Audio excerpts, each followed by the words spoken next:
Hey everybody, this is the I don't know what you want to call it, the 2024 keyboard rig. For me, Matt DeRusso, from Echoes of Floyd and Hovercraft, and numerous other projects, Rice, an American band, Adam SZ. So this is my keyboard rig, and I just set it up in my room for fun. There's a lot to it, but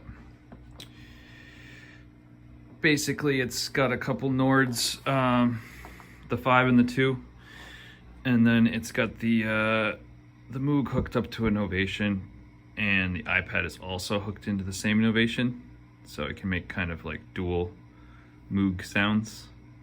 And then this keyboard down here is my first keyboard that I ever had. I was using it as a MIDI controller for this over here, which is the Strike Fit string synth. It's going to sound a lot like your typical 70s string synthesizer, which is ideal for like Shine On You Crazy Diamond. Anything with those overdone like orchestra type strings. Over here is just some extra gear that I set up. There's a USB keyboard and my old Yamaha DX7 reface. So for those classic 80s sounds. Do have the Leslie hooked in right now via this keyboard, which is my original Electro 2. And that's hooked in with the old Art Tube preamp. And it's going over to this, which is a Dr. Fish Sticks. So that's what's giving the conversion to a Leslie cable. Right.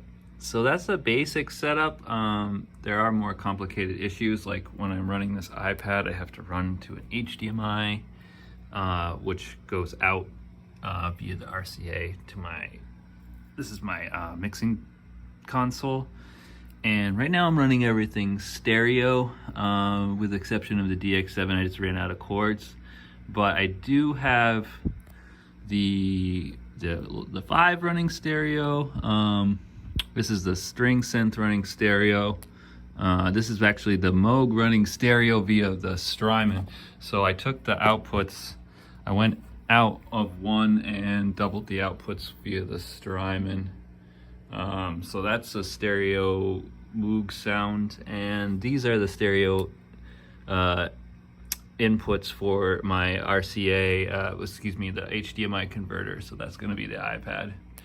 So that's a basic setup, and they're all just running stereo out to one left side's going to the Roland, right side's going to the PV with the JBL. Don't have anything hooked up into the Yamaha, but I was thinking of using that as like monitor kind of through the auxiliary channel in my mixing board. So that's a basic overview of my gear. I'm sure I could go into more detail, but hopefully anybody that was wondering about it, that might explain a little bit more about what I'm using. All right, take care.